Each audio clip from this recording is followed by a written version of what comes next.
1, 2, 3, come on! Alrighty, you guys ready for the election of 1860? Okay, so, oh, there's Kaylee barking. Okay, so this is my lovely drawing of the United States in 1860. This is my dog, very mad at me. It's okay, puppy. Okay, as we were saying, this is... Okay, let's try this again. So, we're going to talk about the election of 1860. Notice my beautiful map here that has a couple numbers on it, and we'll talk about those numbers later, but you'll notice that all of those territories are not allowed to vote, and so that is still true to this day. Our territories that we still own, even though we were supposed to get rid of all of our territories following World War II, but whatever, we still have territories. They're not allowed to vote in our elections, and they don't have representation in the Senate. So, yeah. So, we know that eventually this guy over here is going to win, right? Mr. Abraham Lincoln. But, oh, that's really dark. There we go. But first we have to talk about just kind of what happened in this election. So this is going to be the election right before the Civil War, and is going to be kind of one of the reasons that the South will eventually decide to secede. And so we have here, red is Republican, and their delegate was Lincoln. Blue is Douglas. Oops, sorry. Blue is Douglas. There we go. And blue is Northern Democrats, and their representative was Douglas. Green is going to be the Constitutional Unionist, and they had Bell. And then the Southern Democrats are going to have Brekenridge. So the Democratic Party is actually going to split up at this time. So there we go. So that red up there, that's a lot of the map. Definitely most of the north and the west is going to be for Lincoln. That green is going to be the Unionists, who are for Bell.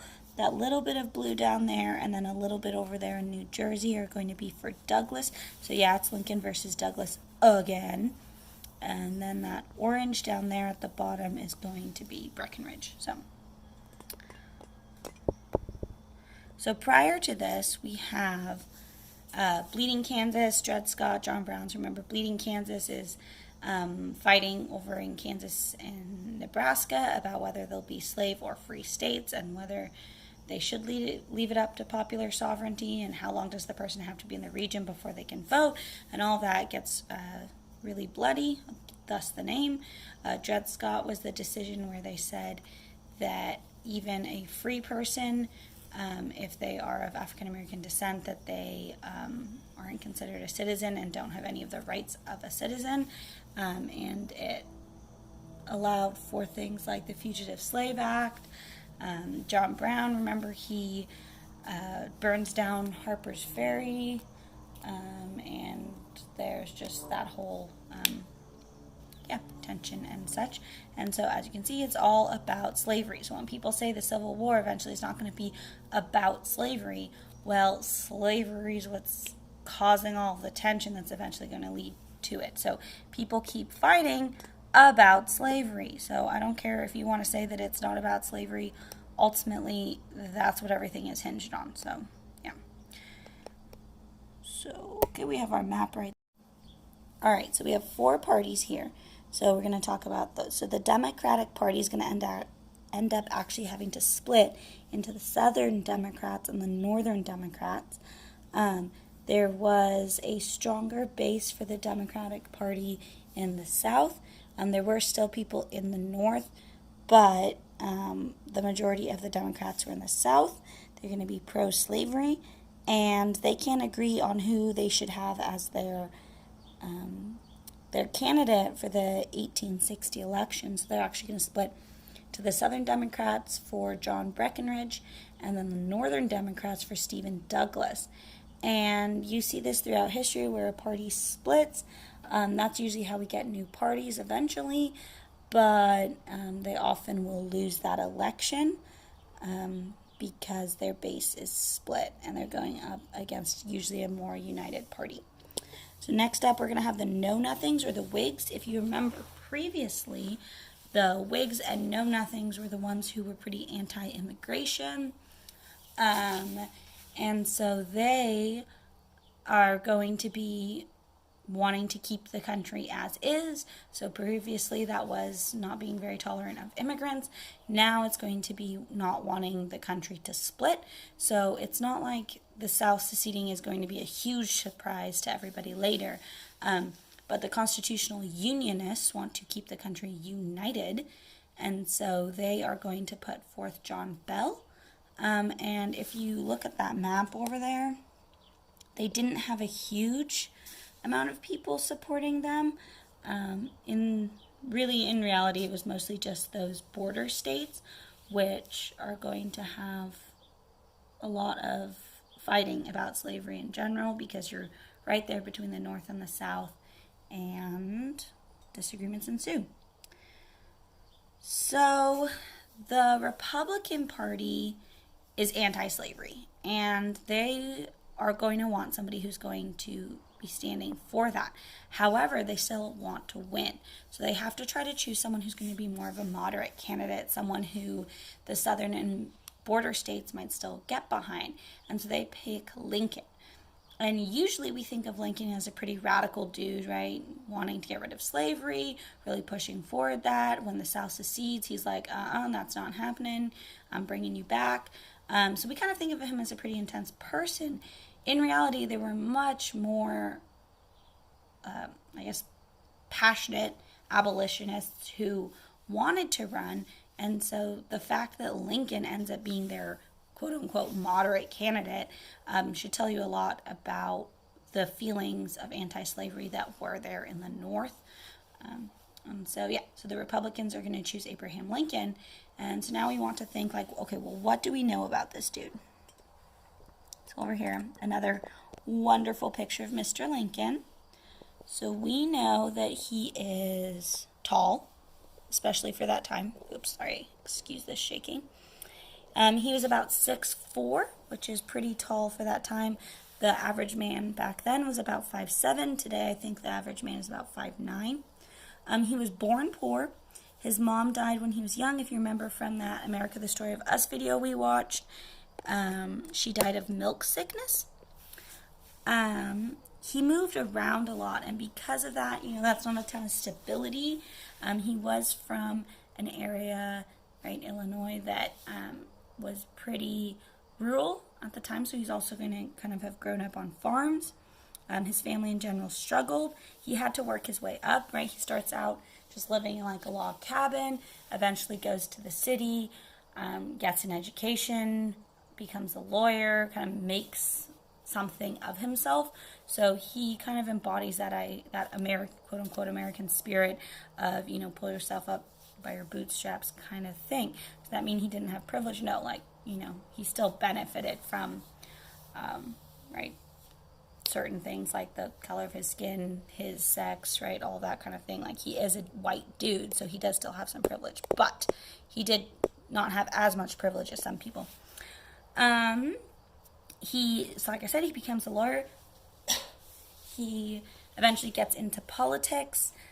He is in the state assembly, so kind of like how in Sacramento we elect people to go represent us there. They have that obviously in Illinois too, so he's in the state assembly there. He tries to become a senator.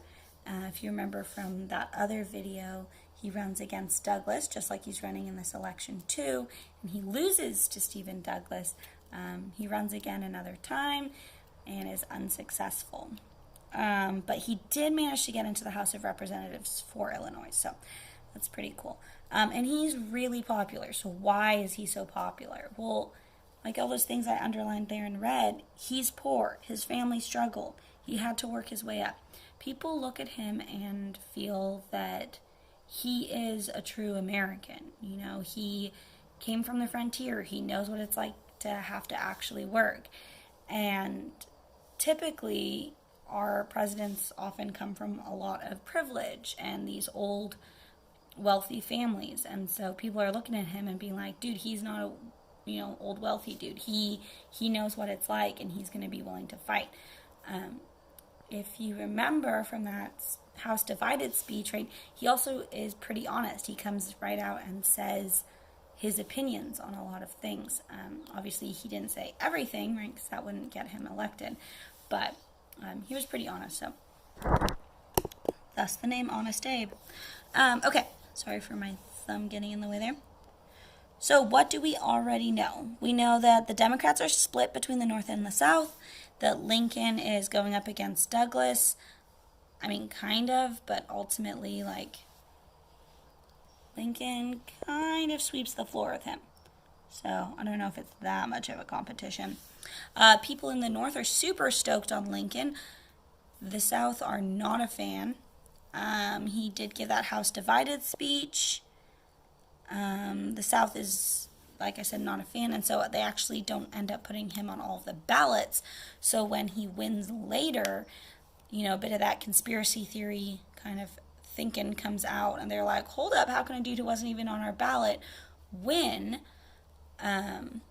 Well, and so how could that happen? Well, if we go back to that map, yeah, that's a lot of people who live up in the North, but also the South is a large area, but they have a lot of slaves. They're not giving those slaves that right to vote. So actually their population isn't nearly as dense as those northern states in the West Coast, right? California's been newly admitted into the Union. There's a lot of dudes living out there, and who gets to vote? It's dudes, right? So when Lincoln wins, even though he only won pretty much the North, it's enough votes to get him elected. And so we know that ultimately Lincoln is going to win. So I'm going to pause this for a second. Okay, so I said we were going to come back to this map. So if you look right there, it says 180 over 186-ish thousand. So Lincoln won 180 of the electoral votes, which ends up being about 59.4%. Of the popular vote, he won 1,866,452 votes. Douglas, so the blue down there, he got 12 electoral votes, and then he got 1,380,202 votes, so he got about 3.9% of the electoral votes and 29.5% of the popular votes. Brekenridge, the orange, he got 72 of the electoral votes, which is about 23.8%. And the popular vote, he got 847,953 votes, which is 18.1%. And then Bell of the Constitutional Unionist Party, he got 39 electoral votes. So he actually got a decent amount for not many states, which is 12.9%. And his popular vote was 590,901 votes. So that's about 12.6%. So Lincoln got 39.8% of the popular vote. So he didn't actually have necessarily a real majority, but I mean he had a bigger percentage than everyone else. But then of the electoral votes, he actually did have a majority. He had 59.4% of the electoral vote. So if you remember the electoral votes, it's based on how many people you have, how many representatives you have in Congress. You get that number. So because of that denser population, you have more electoral votes, which I can actually show you from our textbook if you would like. Okay, so see how New York has 35 electoral votes, and then somewhere like Louisiana has 6? That's because in New York you have all of those factories, right? You have all that industry.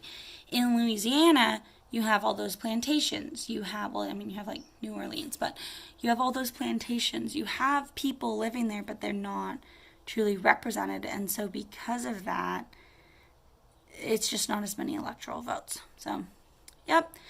Lincoln ends up winning the election. Yay, Lincoln. The South is not happy about that at all.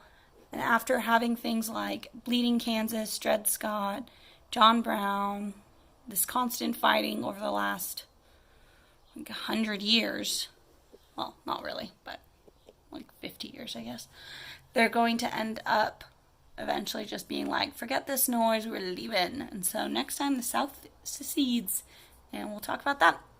All right, again, sorry that my camera's on my floor, but that's what I have to do. So again, stay safe, stay quarantined, and yeah, see you guys in my office hours.